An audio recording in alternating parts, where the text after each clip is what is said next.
I'm Sean O'Neill, owner of Essential Talent, and we provide keynote speakers for various companies throughout Australasia, covering a lot of subjects. Now, obviously, with coronavirus coming, that put a huge amount of pressure on our business, so we had to pivot fairly quickly, and we have been doing webinars. Now, by far and away, the most popular webinar series has been with Dr. Tom Mulholland, who has he started off doing some work for our client McDonald's in New Zealand, helping their management team, and it's been so well received.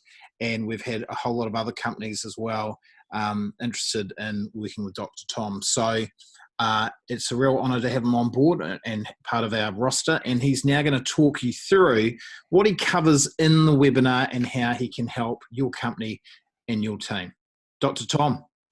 Yeah, thanks, Sean. Well, it's great to be here, and thanks for reacting. Like survival of the fittest, and you have to adapt to survive. So certainly, with all my speaking engagements being cancelled all around the world and Australia as well, I thought the best way to get the content out is to do these webinars. So Sean got us in with McDonald's pretty quick, and we're well into those. And we've had feedback. Dr. Tom, thanks again for your time with your COVID-19 webinars. The positive feedback, has been really overwhelmingly positive. So that was from Brendan, the National Franchise Manager for McDonald's. So look, what I thought I'd do is just introduce myself, because you may not know who I am, and explain what gives me the authority to talk about COVID-19 and how it's going to affect you, how it affects your family and your business. Now, I'm just going to give you an overview of the webinars and sort of go through them quickly. This is not like the webinar itself, but just give you a bit of an idea so you know who I am and how I can help. So I like helping people. So let's be there, and I've been an emergency department doctor for 30 years now. I've worked all around the country and the world, really, in all sorts of places. I'm also an author. I've written a couple of best-selling books on healthy thinking I'm going to come to. I've been a speaker for about 20 years. I reckon I've done about 2,000 presentations now, Google, Microsoft, Hilton, all around the world, workshops, and now I can add a series of webinars to this. And certainly it's a different way of doing it, but the content's the same. It's just that I can't see you or hear you unless you're doing the Q&A, which has been proving really popular. I've also been an honorary lecturer in psychological medicine at the University of Auckland, and done a lot of research around how our emotions affect our ability to function and around risk. I've been staff in New Zealand as our syndicated newspaper system online, so I've been writing columns on wellbeing for the last 3 years, and I've also had my own daily TV shows, a bit like Dr. Phil on New Zealand TV, and had my own weekly talkback show on Radio Live, Dr. Tom, the Attitude Hour, where we just had callers, so I'm very used to being able to talk to callers and answer questions on the fly, so I find the Q&A easy. And I did something on Facebook for Hyundai a couple of days ago, just a Q&A. I think we had 13,000 views, and so I'm able to ask you questions. If I don't know the answer, I'll find someone that does. So as I say, I've been working at Auckland Hospital, but I've worked all around the country, and I was just speaking to one of my colleagues today, and hospital occupancy in our emergency department is down to about 32% at the hospital, whereas if you look at offshore in the UK and obviously New York, it's just getting slammed. So we're very fortunate in this country due to the measures that we've taken, and normally we're seeing about half the patients, I believe, go through our ED than normal because people are staying away. So obviously that's not sustainable, but I want to give you some advice on how you can stay safe and your loved ones, and also your employees. So a little bit about my pandemic experience. So I was an intern at San Francisco General ED in 1989 when AIDS was in full swing, and I remember just ventilators filled, same thing, just massive amount of beds, and we'd go around every morning, and two questions were, does this patient have insurance, excuse my American accent, and do they have any relatives? And if the answer is no to both of those, basically they were taken off a ventilator, and they passed away because there was a queue of people trying to get on ventilators with bilateral, what's called PCP pneumonia, which looks very similar to this acute respiratory distress sort of syndrome we're getting through COVID-19. So certainly certainly experienced that, just been absolutely smashed, and our wards full of ventilated patients with pneumonia. Also saw bird flu H5N1 in 1997. Now, thankfully, that's got a 60% mortality, which is huge. Whereas you look at COVID's about 0.2, we think, but unfortunately, bird flu doesn't get transmitted very easily, human to human. Thank goodness. SARS came along in 2003. There weren't any masks. There was hardly any PPE, and I've been running medical clinics trying to deal with this. H1N1 swine flu came in 2009, and it's very similar to the Spanish flu that came through in 1918. I saw a patient with swine flu, caught it myself, and I still think I've got a bit of a cough as a result of that. It's a pretty nasty disease, H1N1. You don't want to get it. So every year, for 30 years, I've seen influenza cases. That's why I get vaccinated. And if you look globally, it's estimated about 750,000 people die of influenza every year. And, when it all washes out, it might be that COVID is twice that amount. But certainly, we see, thousands of people dying every year of influenza in the US. Maybe 30,000 people die of influenza, including 22-year-olds, 30-year-olds, but it just doesn't have the media sort of attention we get now.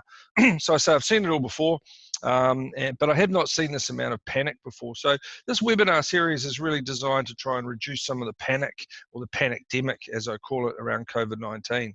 So what's different about COVID-19? Well, it's fast transmission, right? Asymptomatic people, it might be 80% of people don't even know they've had it, but they'll test positive.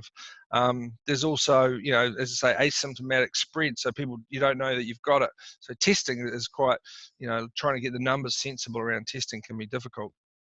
Social media is huge, and if you look at like mass ICU admissions and death, and when you drill down to it, what's on social media, like in New York, and everyone's going, look at these mass graves, and as we're terrorizing ourselves and our children with these images coming through. And just like I was terrorized when I was young, looking at Vietnam images coming into our black and white TV, our one channel, and I didn't want to go to war, and I was terrorized, and I should have been. I didn't want to go to Vietnam and fight as a 7-year-old or as a 20-year-old, but our youth are being terrorized with these images. But when you drill down, this is just my opinion, what I've seen, like these graves have been happening on this island off New York, for a long time, as they were in 1989 in San Francisco. And they're not, people go, it's all these people don't get to say goodbye to their loved ones. The people being buried there don't have loved ones, or either homeless, and they don't. So, and they were operating like a day a week, and now it's gone up because the numbers have gone up. So you just have to find out what's true in everything that we're looking at, right?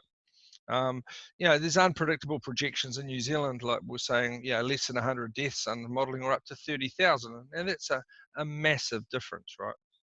As I say, we still hear, stories of children dying, and in the webinars, I can talk about immune systems and how, kids have died from the plague, and it all turns down to our own immune system and how that's programmed, and how we're at risk, right, for these for dying. And obviously the government response is different from country to country, and we've just been heard, half an hour ago, we're told we're staying at level 4 for another week. So we can't control the government response, but we can control our own response to this data, really. So, we're still in lockdown, and I reassure people the world will not end, but that has dramatically changed. So our first webinar of this series of 4, I'm just trying to set up around COVID-19 and then give regular updates through each webinar. It has dramatically changed from what we knew, and it will change, and it's going to continue to change over the coming weeks and months. So the key thing in webinar 1 is getting people to look after yourself and look after their own family, reassurance that we will get through this. The world's not going to end. We managed almost a month in level 4 in New Zealand, and we're still going okay. We remember the lockdown and what we did, which is more important, I think. It's not what happens to us, but our attitude towards it that counts. And the adventure, right? So in World War II, when the sky was falling on our my parents' heads, literally, they did a study of, mothers that were like, whenever they heard the air raid siren going off, they're like, oh my God, the world's going to end, and they panic. And then they compared it with mothers that went, wow, the air raid siren's going off. Where can we go and hide? Let's hide and seek. Let's turn it into an adventure. And for lots of reasons, that the anxiety rate transferred to children there, where the parents were freaking out, compared to those that went, this is an adventure. was markedly different. So what we teach our kids in this time is very important, right? So it's important that we're solid. And like my parents, my dad's got one lung. He lost one lung to lung cancer. He's 82 years of age. He's Scottish, and my daughter rings and goes inquiring about his mental health, and my dad's going, "Hey, we've seen this before. We had the war, we were bombed, and and then polio." He says, "I think there's going to be a lot of Burrigans out there in October." And so my mother and him are still arguing after a month of lockdown on what cruise they should go on in October. So they're optimistic, and they're seeing this as an adventure, and I know some people's businesses are affected more, but that's just a different way of looking at it. Hope, make some plans, as my parents are, as a way to get through it, and really look after your physical, mental, and your social health. And that's what we're going to cover, a lot of physical health and then mental health, and give you tools and your team how to use these tools, which I've been teaching for 20 years, how to get through this pandemic. So if we look at, just say, the mortality rate for COVID-19, currently it's about 2 in 1,000, right? So 0.0 to 0.2. So for every 1,000 people that get it, about 2 people are dying, right? And look, if you look at Italy compared to Germany, what the mortality rate, if it's infecting people, older people in rest homes, younger people, the mortality rate's going to change depending on who got it first, right, and how it's transmitted.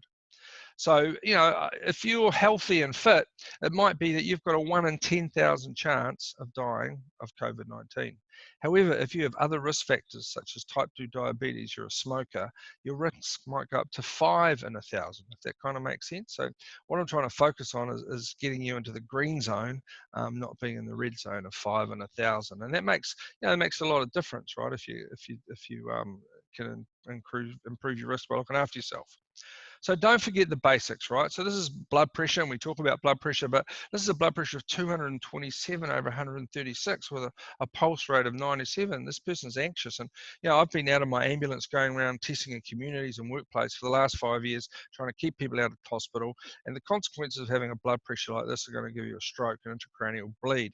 Now, interestingly enough, I was talking to the head of neurosurgery at Auckland Hospital, just this morning, and as I predicted, their trauma rate it has dropped down. People going out, getting drunk, banging their heads, but the intracranial bleeds are still really up there, right? So there's still more people are going to die as do every day of strokes and heart attacks than do of COVID-19. So make sure you get your pills. Talking to my GP colleagues, 80% down, people coming in, right? Don't forget, this is way more lethal than COVID-19, right? So don't forget to get your blood pressure checked. Keep taking your pills, It's really important to measure and track your blood pressure. And as I say, this is the fundamentals of being well.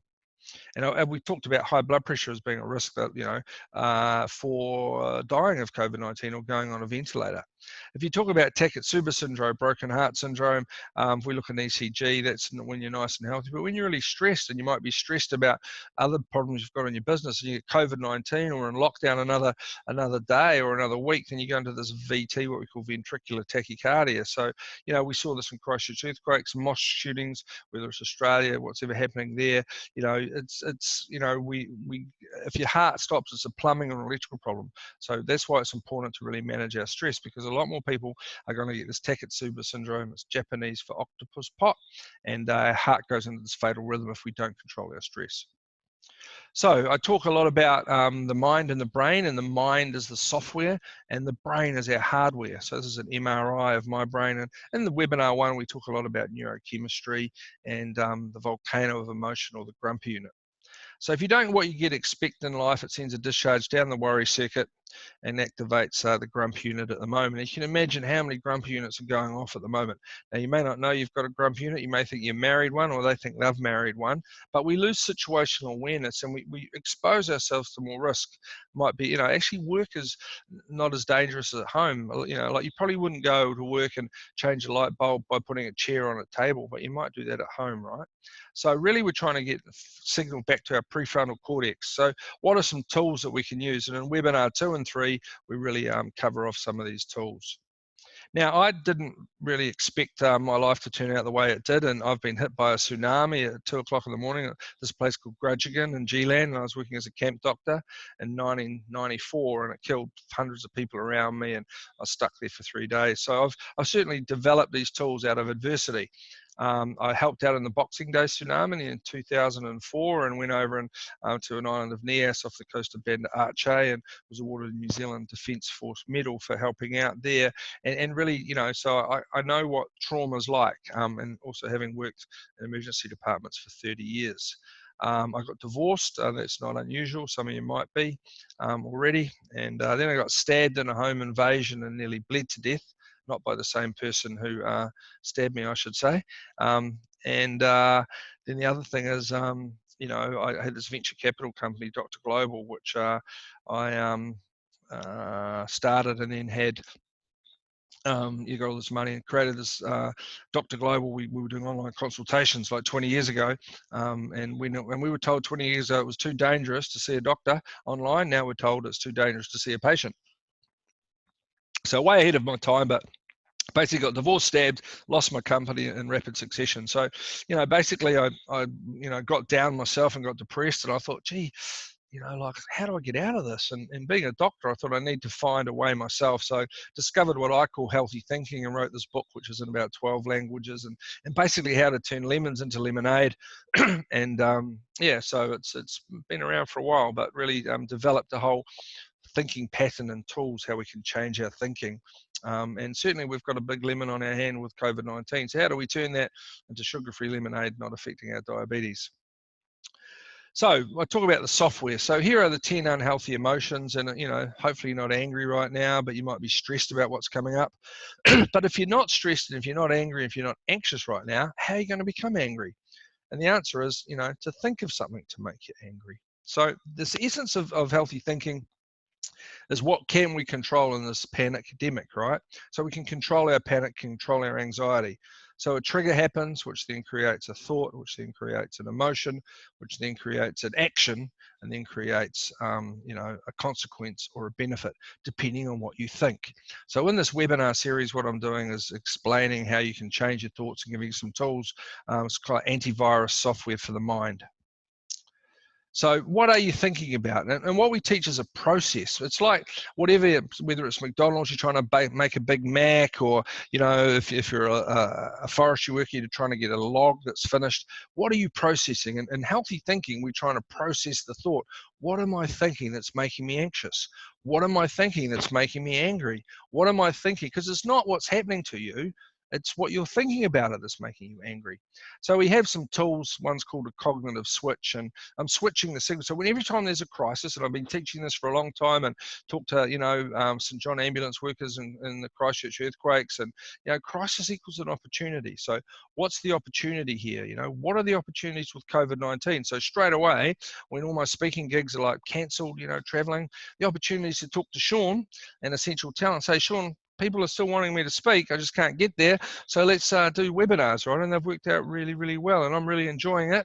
The only thing I miss is the travel, and I miss not looking at your faces and getting you know, feedback. But there is a Q&A session in the webinars that you can ask questions.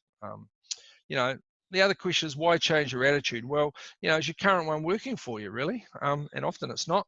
And then it's not COVID-19 that may harm you, but it's your attitude and well-being to it that will, right? So how can we best prepare, either physiologically or from a business perspective, to cope with COVID-19?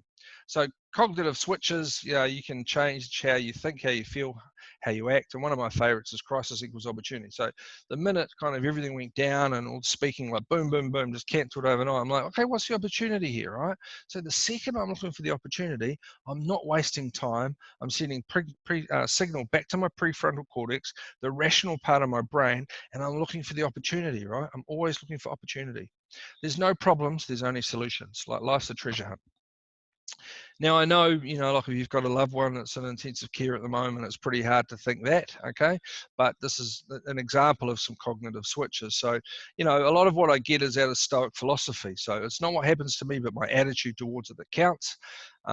We cover attitudes in webinar 3. There are no problems, only solutions. I don't even say that anymore. I just go, there are no challenges, only solutions. And you'll see some of the healthy thinking posters behind me. Will I worry about this in a month? Well, probably not. if the answer is yes, well, I'll worry about it in 2 months, right? So, you know, there's all these things that we can say to ourselves that calm ourselves down, reduce our heart rate, help us sleep, you know, stop us ruminating. You know, one pale blue dot in one of the workshops I ran as a guy like Carl Sagan, when he wrote about the Voyager, went out and looked back on the solar system, and Earth was just one pale blue dot. And he says that to himself when things are getting stressed. And non-COVID-19, look, what I'm experiencing with just one pale blue dot in the universe, and it's not significant, right? It's significant to me, but in the scheme of things, this is not significant. The future hasn't been made yet, right? So we can make the future by changing our thinking and changing our attitude. Another way to break rumination is, what am I grateful for? Like, I'm grateful that I'm breathing. I'm grateful that I don't have COVID that I know of. I'm grateful that I've still got a business. I'm grateful I've got family. I'm grateful I've got food. The minute and the second you're grateful for things, even at 2 in the morning, you're breaking that rumination cycle and you're helping you sleep, reducing cortisol, raising dopamine. So, you know, we talk a lot about neurochemistry. So, let's say we're anxious. So this is more moving into webinar 2 now, but how do you know? I don't talk about positive or negative emotions. I talk about whether it's healthy or unhealthy. So how do we tell? And we run through a process called twigging. So are our thoughts true? Are they worth it? And do those thoughts help me achieve my goal? You've only got 2 choices in life. You change what you think, or you change what you do. You change the trigger, or you change your thoughts. If you get no to any one of these, you change your thought. If you get yes to all of them, you run through this other process, A, B, C, D. You alert the trigger, bypass, change, or delete. We've also got an e-learning program. You can go online and learn this stuff through an e-learning program. So emotion minus trigger equals thought. So we run through this process, AEIOU, and it's probably, you know, the whole one webinar is running through examples of what the process is and the quality control. And if you give people tools to manage their anxiety, manage their stress, manage their anger, manage their frustration, then they don't come bothering you, you know, well, not so much bothering you, but, you know, they can sort it out themselves, right? And you can teach this to your kids as well.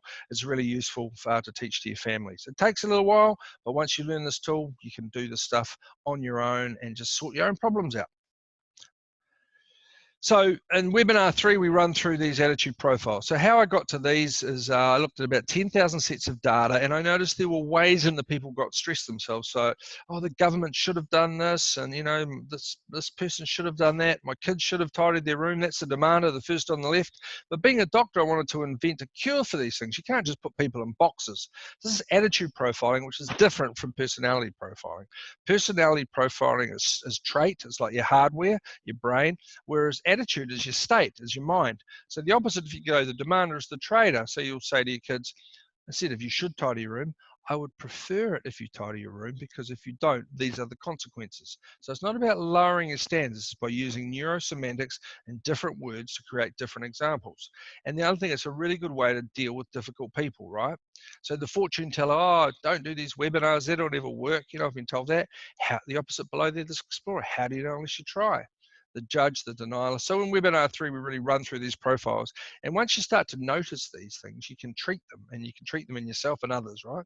And whether you're a demander, a fortune teller, a generalizer, a judge, a denialist, there's other ones as well. Doom merchants. Some people are addicted to being miserable. You know, you say to them, have a nice day. They'll go, sorry, I've made other plans. So how do we find these traits, or I should say states in ourselves, and how do we cure them, right? So that's webinar 3. Webinar 4, we run into sleep and mindfulness and meditation, and just how we can really calm the farm between our ears and cover some other aspects and questions and answers you may have around either COVID or how to get through this, what's going ahead. So really that's a bit of a, you know, just a bit of an intro, a bit of a trailer really into what we can do with our 4 webinar series. So, you know, really big shout out to you, Sean and Megan, for helping us put this together, and really look forward to helping you and your colleagues, your employees, your suppliers, and also your families